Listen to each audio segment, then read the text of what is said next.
నమస్తే, welcome to kitty media. ప్రస్తుతం రాష్ట్రంలో ఏదైతే హాట్ టాపిక్ అయినా రెండు విషయాలు, ఒకటి పీపీపీ విధానంలో టెండర్స్కి పిలిచినప్పటికీ కూడా ఎవరూ ముందుకు రావట్లేదు, అది కేవలం జగన్మోహన్ రెడ్డి బెదిరింపుల వల్లనే రావడం లేదని చెప్పి ఇంకొక వైపు ఏదైతే వైసీపీ ప్రభుత్వానికి సంబంధించినటువంటి ప్రచారం, అదేవిధంగా ఇంకొకటి ప్రస్తుతం జనసేన ఎమ్మెల్యేగా ఉంటున్నటువంటి శ్రీధర్ వ్యవహారం, ఒక మహిళ విషయంలో దురుసుగా ప్రవర్తించి ఆమెని మానసికంగా శారీరకంగా వేధించారనేటువంటి విషయం, రెండు హాట్ టాపిక్స్ ఉన్నాయి. అయితే ప్రస్తుతం ఈ రెండు విషయాల మీద మాట్లాడడం కోసం మనతో పాటు ఉన్నారు రాష్ట్ర ఆరోగ్య శాఖ మంత్రివర్యులు సత్యకుమార్ యాదవ్ గారు. ఒకసారి ఆయనతో ఈ విషయాల కోసం మాట్లాడే ప్రయత్నం చేద్దాం.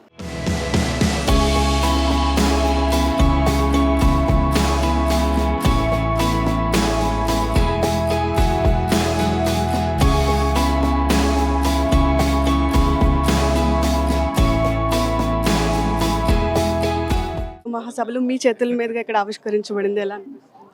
సంతోషంగా ఉంది. ఎందుకంటే ఇది కేవలం ప్రపంచ తెలుగు మహాసభలు మాత్రమే కాదు, ఇది ఒక సరికొత్త ప్రయోగాన్ని ఇవాళ ఆంధ్ర సారస్వత పరిషత్ అధ్యక్షులైన గజల్ శ్రీనివాస్ గారు చేస్తున్నారు. వారు గత 3 సంవత్సరాలుగా ప్రపంచ తెలుగు మహాసభల్ని విదేశాల్లోనూ మన దేశంలో కూడా చేసి ఆ తెలుగులో పాండిత్యం కలిగిన వాళ్ళని, సాహితీ ప్రియులని, కవుల్ని తీసుకొచ్చి, కవి సమ్మేళనాలు తీసుకొచ్చి భాషను బతికించే ప్రయత్నం చేస్తున్నారు. అయితే కొత్త ప్రయోగం ఏంటంటే 16 సంవత్సరాల లోపల ఉంటున్న పిల్లల ద్వారా ఈ ప్రపంచ మహాసభలు నిర్వహించాలని, దానికి అనేక దేశాల నుంచి కూడా పిల్లల్ని ఆహ్వానించాలని వారు ప్రయత్నం చేస్తున్నారు.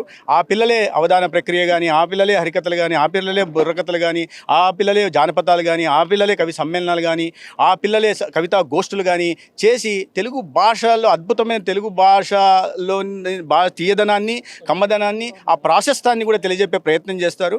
ఈ ప్రయోగం కారణంగా ఒక తరం భాషను మర్చిపోకుండా భాష పట్ల అనురక్తి పెంచుకునే దిశగా కూడా గజల్ శ్రీనివాస్ గారు చేస్తున్న ఈ అద్భుత ప్రయోగానికి నేను వారికి శుభాకాంక్షలు తెలియజేస్తూ నన్ను కూడా దీంట్లో భాగస్వామ్యం చేసినందుకు అభినందనలు చెప్తాను. పబ్లిక్ ప్రైవేట్ పార్ట్నర్షిప్ విధానంలో ఏదైతే టెండర్స్ పిలిచారో వాటికి వైఎస్ జగన్మోహన్ రెడ్డి ఇచ్చినటువంటి దీని ప్రకారమే రాలేదని చెప్తారు. వైఎస్ జగన్మోహన్ రెడ్డి గారికి పబ్లిక్ ప్రైవేట్ పార్ట్నర్షిప్కి, ప్రైవేటైజేషన్కి తేడా తెలియదమ్మా. ఆయన గురించి నేనేం మాట్లాడను.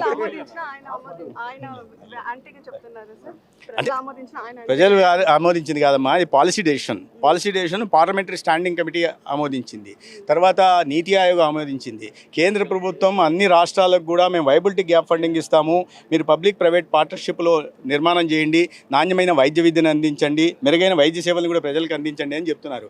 అయితే జగన్మోహన్ రెడ్డి గారు గతంలో ప్రభుత్వ కళాశాలల్లో మేనేజ్మెంట్ కోటాను, ఎన్ఆర్ఐ కోటాను తీసుకొచ్చిన వ్యక్తి ఇవాళ దీన్ని వ్యతిరేకిస్తున్నాడు. ప్రభుత్వ కళాశాలల్లో మేనేజ్మెంట్ 30% మేనేజ్మెంట్, 10% ఎన్ఆర్ఐ కోటా ప్రభుత్వ కళాశాలలాగా తెచ్చారు మీరు. ఇప్పుడు మేము చేస్తున్న ఈ పీపీపీ విధానం వల్ల విద్యార్థులకు నష్టం జరగట్లేదు, ఎందుకంటే సీట్లు అదనంగా వస్తున్నాయి. మెరుగైన వైద్య సేవలు కూడా 70% ఈ హాస్పిటల్లో 70% పేదలకు ఉచితంగా ఎన్టీఆర్ వైద్య సేవలను అందించాలంటున్నాం. కాబట్టి మెరుగైన వైద్య సేవలు వస్తాయి, సూపర్ స్పెషాలిటీ హాస్పిటల్ అందుబాటులోకి వస్తాయి, 6,250 పడకల ఆసుపత్రులు అందుబాటులోకి వస్తాయి, కొత్తగా 1,500 సీట్లు ఎంబీబీఎస్ సీట్లు అందుబాటులోకి వస్తాయి, అదేవిధంగా 240 పీజీ సీట్లు కూడా అందుబాటులోకి వస్తాయి. ఈ రాష్ట్రంలో ఒక వికృతమైన మానసిక మనస్తత్వం కలిగిన జగన్మోహన్ రెడ్డి గారు ఈ రాష్ట్రంలో పిల్లలకి నాణ్యమైన వైద్య విద్య అందకూడదని వాళ్ళ భావనలో ఉన్నారు. ఎందుకంటే అందరిలో ఈ ఆర్థిక సాధికారత సాధిస్తే, విద్య ద్వారా వారి జీవితాలు మెరుగుపడితే, ప్రమాణాలు మెరుగుపడితే ఈయన జగన్మోహన్ రెడ్డి గారుతున్న ఆటలే సాగవని, ఆయన పప్పులు ఉడకవని ఆయన భావనలో ఉన్నట్టున్నారు. అదేవిధంగా ఈ పేదలకు కూడా నాణ్యమైన వైద్య విద్య అందుకోవడానికి ఒక సైంధవుల్లాగా తయారై ఈ విధంగా విషప్రచారం చేస్తున్నారు. అంత పెద్ద లక్షల కోట్ల వ్యాపారం చేసే జగన్మోహన్ రెడ్డి గారికి పబ్లిక్ ప్రైవేట్ పార్ట్నర్షిప్కి, ప్రైవేటైజేషన్కి తేడా తెలియదు అనుకుంటే కాదు, తెలిసినా కూడా ప్రజల్ని తప్పుదోవ పట్టించి ఈ రాష్ట్రాన్ని మళ్ళీ 30 సంవత్సరాలు వెనక్కి తీసుకెళ్లే కుట్ర ఏదైతే ఉందో ఆ కుట్ర బురద జల్లే ప్రయత్నం చేస్తున్నారు. సార్, రాష్ట్రంలో ఎమ్మెల్యే శ్రీధర్ సంబంధించినటువంటి ఇష్యూ ఇప్పుడు ఏదైతే జగన్మోహన్ రెడ్డి అన్నారో పెద్దగా చెప్తున్నారు. అది కాదమ్మా, ఇప్పుడు ఇద్దరు వ్యక్తులకు సంబంధించిన విషయం అది దానిలో విచారణ చేశారు, వాళ్ళు ఏం చెప్తారో మాట్లాడతారు. అదే దురదృష్టకర సంఘటనే, వాస్తవాలు మనకు తెలియదు. దానికి ఆ పార్టీ నాయకత్వం ఒక విచారణ కమిటీని వేసింది. విచారణ కమిటీని వాటిని చూసిన తర్వాత, కూలంకషంగా పరిశీలించిన తర్వాత వాళ్ళు ఏం నిర్ణయం తీసుకుంటామనే విషయాన్ని కమిటీ వేశారు. ఈయనకు వచ్చిన బాధ ఏంటి? జగన్మోహన్ రెడ్డి గారు విషయాన్ని మర్చిపోతున్నారు. నేను చాలా విషయాలు వాళ్ళ బాబాయిని గొడ్డలు పోటు వేసినప్పుడు ఆ విషయాన్ని మర్చిపోయారు, ఈ కల్తీ మద్యాన్ని మర్చిపోయారు, కల్తీ లడ్డులో కల్తీ నెయ్యి విషయాన్ని మర్చిపోతున్నారు. అవన్నీ పాపంలాగా కనిపించడా? ఎందుకు ఆయన ఒక్కసారి గుర్తు చేసుకోవాల్సింది. ఆయన హయాంలో టీటీడీ చైర్మన్గా చేసిన వ్యక్తి ఏం మాట్లాడారో ఫోన్లలో మనకు అందరూ తెలుసు. వెనకల నుంచి అత్తుకోవాలనే విధంగా మాట్లాడారు. మంత్రిగా ఫోన్ చేసి డ్యాన్సులు వేసుకుంటున్న ఒక మంత్రి 30 నిమిషాలు వచ్చిపో అని ఒక అమ్మాయిల గురించి మాట్లాడారు. ఇటువంటి వ్యక్తులు అనేక మంది ఇంకా పేర్లు చెప్పదలుచుకోలేదు నేను, ఎంతమంది ఆనాడు అంటే అటువంటివన్నీ చాలా బాగా కనిపిస్తున్నాయి జగన్మోహన్ రెడ్డి గారికి.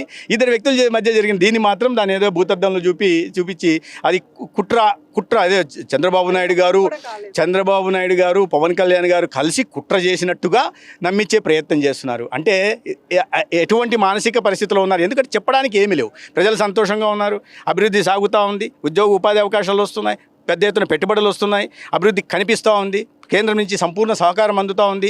ఈ సానుకూల వాతావరణం ఏర్పడిన నేపథ్యంలో ప్రభుత్వం మీద బురద చల్లడానికి ఏమైనా ఒక అంశం అనేది దొరకపోయేసరికి ఇద్దరు వ్యక్తుల మధ్య జరిగిన దాన్ని బట్టి అదేదో పెద్ద ఇది జరిగినట్టుగా, భూకంపం వచ్చేసినట్టుగా, దాంట్లో కుట్రలో భాగం చంద్రబాబు నాయుడు గారు పవన్ కళ్యాణ్ గారు అన్నట్టుగా చెప్తుంటే ప్రజలు నవ్వుతున్నారు. ఇప్పటికైనా బుద్ధి తెచ్చుకొని జగన్మోహన్ రెడ్డి గారు బాధ్యతాయుతంగా వ్యవహరిస్తే రాబోయే ఎన్నికల్లో ఎక్కడన్నా ఉంటారు, లేకపోతే ఆయన రాజకీయ సమాధి కడతారు. సో చూస్తున్నాం కదా, పీపీపీ విధానం పైన పూర్తిగా అవగాహన లేకుండా వైసీపీ ప్రభుత్వం కేవలం బురద చల్లే ప్రయత్నం చేస్తుంది అంటున్నారు.